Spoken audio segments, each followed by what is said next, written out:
ಪಂಕ್ತಿಯಲ್ಲಿ ಬಡಿಸ್ತಾ ಇರ್ತಾರೆ. ಅಲ್ಲಿ ಬಂದಿರ್ತದೆ ಭಕ್ಷ್ಯ,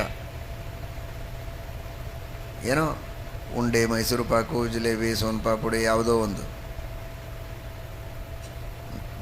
ಹಾಕು ಹಾಕು ಅಂತಂತಿರ್ತಾರೆ ಕೆಲವರು. ಅವನು ಬಡಿಸ್ತಾನೆ ಬರ್ತಾ ಇದ್ದಾನೆ, ಹಾಕಲಿಕ್ಕೆ ನಿಂತಿದ್ದು ಪಾಪ. ಅವನು ಬಡಿಸೋದಕ್ಕೆ ಅಂತೇ ಬಂದಿದ್ದಾನೆ, ಇವನ ಪಂಕ್ತಿಯೊಳಗೆ ಬರ್ತಾ ಇದ್ದಾನೆ. ಮಧ್ಯದೊಳಗೆ 4 ಜನರನ್ನು ಬಿಟ್ಟೇನೆ ಅವನು ಹೋಗ್ತಾ ಇಲ್ಲ, ತಮ್ಮ ಬಳಗದವರಿಗೆ ಅಷ್ಟೇ ಬಡಿಸಿಕೊಂಡು ಸಾಲಾಗಿ ಬಡಿಸ್ತಾ ಬರ್ತಾ ಇದ್ದಾನೆ ಪಾಪ. ಇನ್ನು 2 ಎಲೆ ಹಿಂದಿದ್ದಾನೆ, ಇವನು ಹತ್ರ ಬರಲಿಕ್ಕೆ ಇನ್ನು 2 ಕ್ಷಣ ಇದೆ. ತಾಳ್ಮೆ ಇಲ್ಲ. ಹಾಕೋ, ಎಲ್ಲಿ ನೋಡ್ತಾ ಇದ್ದೀಯ, ಹಾಕು ಬೇಗ. ಏನಂತೀರ ನೀವು ಆವಾಗ ಬಡಿಸುವವರು? ಅದಕ್ಕೆ ಬಂದಿದ್ದೇನೆ, ನಿಮ್ಮ ಸಲುವಾಗೇ ನಿಂತಿದ್ದೇನೆ, ನೀವೇನು ದುಡ್ಡು ಕೊಟ್ಟಿಲ್ಲ, ನಾನು ಸ್ವಯಂ ಸೇವಕ. ಭಕ್ತಿಯಿಂದ ಸೇವೆ ಮಾಡಲಿಕ್ಕೆ ಅಂತ ಬಂದಿದ್ರೆ ಒಂದಿಷ್ಟು ತಾಳ್ಮೆ ಬೇಡವೇ ಅಂತ ಅಂತೀರೋ ಇಲ್ವೋ? 5 ನಿಮಿಷ, 10 ನಿಮಿಷ, 15 ನಿಮಿಷ ಮಾಡುವ ನಿಮ್ಮ ಸ್ವಯಂ ಸೇವೆಯನ್ನು ತಾಳ್ಮೆಯಿಂದ ಸ್ವೀಕರಿಸದೆ ಮಧ್ಯದಲ್ಲಿ ಮಾತುಗಳನ್ನು ಹಾಕಿ ಬೇಡಿಕೆಗಳನ್ನು ಸಲ್ಲಿಸಿ ಜೋರು ಮಾಡಿ ಆಗ್ರಹ ಮಾಡಿದರೇನೆ ನಿಮಗೊಂದಿಷ್ಟು ಮನಸ್ಸಿಗೆ ಬೇಸರ, ಕಸಿವಿಸಿ ಆಗುವುದಾದರೆ, ಅನಾದಿ ಕಾಲದಿಂದ ಕ್ಷಣ ಬಿಡದಂತೆ ನಿರಂತರವಾಗಿ ಅನಂತ ಉಪಕಾರಗಳನ್ನು ತಾನು ಪ್ರತಿಯೊಂದು ಯೋನಿಯಲ್ಲಿ 84 ಲಕ್ಷ ಯೋನಿಗಳನ್ನು ದಾಟಿ ಬಂದರೂ ಪ್ರತಿಯೊಂದು ಯೋನಿಗಳಲ್ಲಿ ಬೇಕಾದಂತಹ ಅನ್ನ, ಆಹಾರ, ವಸ್ತ್ರ, ಯಾವ ಯೋನಿಗಳಲ್ಲಿ ಯಾವ ರೀತಿಯ ಅನುಕೂಲತೆಗಳು, ಪರಿಸರ, ಬಂಧು ಬಳಗ, ಭಾವನೆ ಏನೇನು ಬೇಕೋ ಅದೆಲ್ಲವನ್ನು ಅಚ್ಚುಕಟ್ಟಾಗಿ ವ್ಯವಸ್ಥೆಯನ್ನು ಮಾಡ್ತಾ ಬಂದ ದೇವರಿಗೆ ಇದು ಕೊಡು, ಅದು ಕೊಡು, ಇದನ್ನು ಯಾಕೆ ಕೊಟ್ಟಿಲ್ಲ ಅಂತ ಕೇಳಿದರೆ ಏನು ಅನ್ನಿಸ್ಬೇಕು? ನಾನು ಅದನ್ನೇ ಮಾಡ್ತಾ ಕುಳಿತಿದ್ದೇನೆ.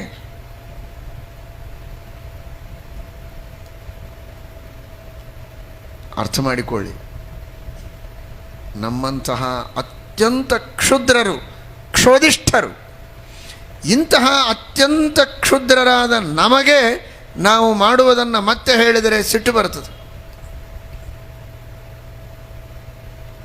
ಕೆಲವೊಮ್ಮೆ ನಾವು ಶ್ಲೋಕಗಳನ್ನು ಹೇಳ್ತಾ ಇರ್ತೇವೆ. ಭಕ್ತಿಯಿಂದ ಶ್ಲೋಕ ಹೇಳುವಾಗ, ಅನುಸಂಧಾನ ಮಾಡುವಾಗ ತಿಳಿದವರು, ವಿದ್ವಾಂಸರು ಅವರು ಭಕ್ತಿಯಿಂದ ಮಧ್ಯದಲ್ಲಿ ಅನುಸಂಧಾನ ಮಾಡಿ ಮತ್ತೆ ಮುಂದಿನ ಶ್ಲೋಕ ಹೇಳ್ತಾರೆ. ಕೆಲವರಿಗೆ ಕೆಳಗೆ ಕುಳಿತವರಿಗೆ ಏನು ಅನ್ನಿಸ್ತದೆ, ಇವರಿಗೆ ಮರೆತಿರ್ಬೋದು ಶ್ಲೋಕ ಅಂತ ನೆನಪು ಮಾಡಿಕೊಟ್ರೆ ಸಿಟ್ಟು ಬರ್ತದೆ. ಏನು ನಾನು ಅಡ್ಡಾಡನ, ನನಗೆ ಗೊತ್ತಿಲ್ಲ, ನೀನು ನೆನಪು ಮಾಡಿಕೊಡ್ತೀಯ, ನಾನು ನಿತ್ಯ ಪಾರಾಯಣ ಮಾಡುವ ವಾಯುಸ್ಥಿತಿ ನೀನೇನು ನೆನಪು ಮಾಡಿಕೊಡೋದು ಅಂತ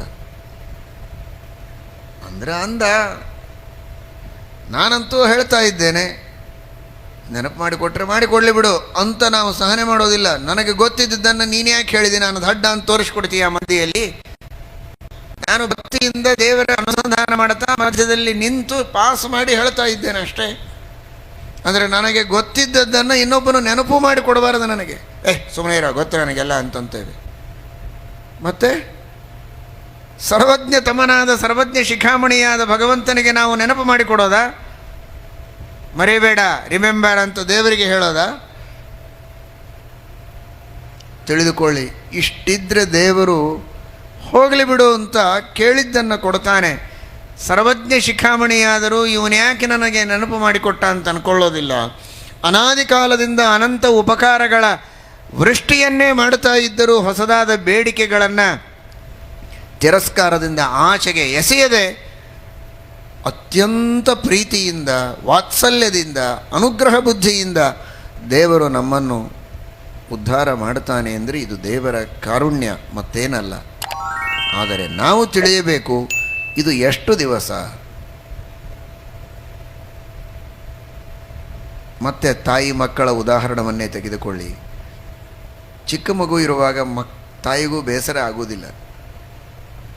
ತಾಯಿ ಎಲ್ಲ ಮಾಡ್ತಾ ಇರ್ತಾಳೆ, ಆದರೂ ಸಣ್ಣ ಮಗು ಮತ್ತೆ ಹಠ ಮಾಡಿ ಕೇಳ್ತದೆ. ಆ ಮಗು ಅನ್ನೋದಕ್ಕೇನೆ ತಾಯಿ ಮುದ್ದಾಡಿ ಅದನ್ನು ಎತ್ತಿಕೊಳ್ತಾಳೆ ಹೊರತು, ನಾನು ಇಷ್ಟೆಲ್ಲ ಮಾಡ್ತಾ ಇದ್ರು ಮಗು ಮತ್ತೆ ಯಾಕೆ ಅಳ್ತಾ ಇದೆ, ಅದನ್ನು ಯಾಕೆ ಹಠ ಮಾಡ್ತದೆ ಅಂತ ಅನ್ನೋದಿಲ್ಲ. ಅದಕ್ಕೆ ತಿಳಿಯೋದಿಲ್ಲ, ಅದಕ್ಕೆ ತಿಳುವಳಿಕೆ ಇಲ್ಲ.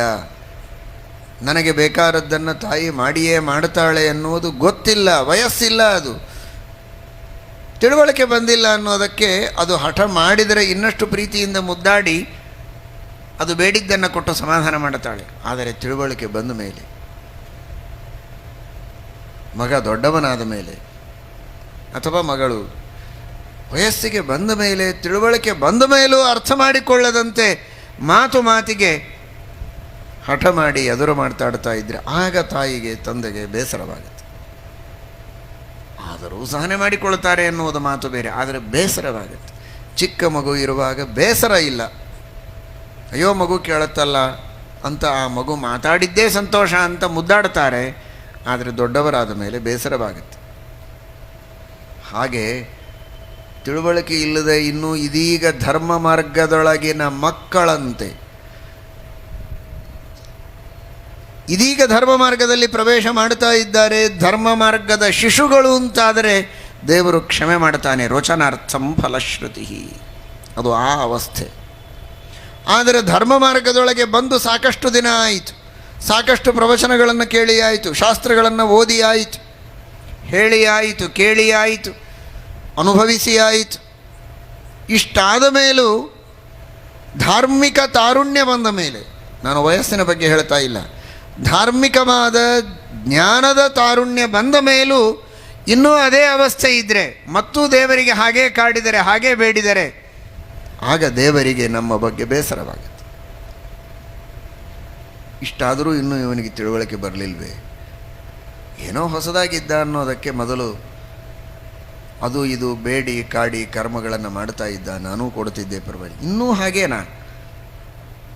ಮಹಾಭಾರತ ಕೇಳಿದ ಮೇಲೂ, ಭಾಗವತ ಕೇಳಿದ ಮೇಲೂ, ರಾಮಾಯಣ ಕೇಳಿದ ಮೇಲೂ, ಸರ್ವಮೂಲಗಳ ಶ್ರವಣ ಮಾಡಿದ ಮೇಲೂ ಇನ್ನೂ ಅಷ್ಟೇನಾದ ಇವನ ಯೋಗ್ಯತೆ? ಆ ರೀತಿ ನಮ್ಮ ಬಗ್ಗೆ ದೇವರಿಗೆ ಎಂದಿಗೂ ಬೇಸರ ಆಗಬಾರದು. ತಂದೆ ತಾಯಿಗಳಿಗೆ ಬೇಸರವಾದರೆ ತಂದೆ ತಾಯಿಗಳ ಯೋಗ್ಯತೆಯೂ ಚಿಕ್ಕದು, ಅವರು ಮಾನವರು, ಅದರಿಂದ ನಮಗೆ ಅನರ್ಥವಾಗತ್ತೆ, ಅನರ್ಥವೂ ಕಡಿಮೆ. ಆದರೆ ಸರ್ವೋತ್ತಮನಾದ ಸರ್ವಾಂತರ್ಯಾಮಿಯಾದ ಅನಾದಿ ಅನಂತ ಕಾಲದ ತಂದೆ ತಾಯಿಯಾದ ಭಗವಂತನಿಗೆ ಇವನು ಯಾಕೆ ಹೀಗೆ ಮಾಡ್ತಾನೆ ಅಂತ ನಮ್ಮ ಬಗ್ಗೆ ಭಾವನೆ ಬಂದರೆ ಸಾಕು,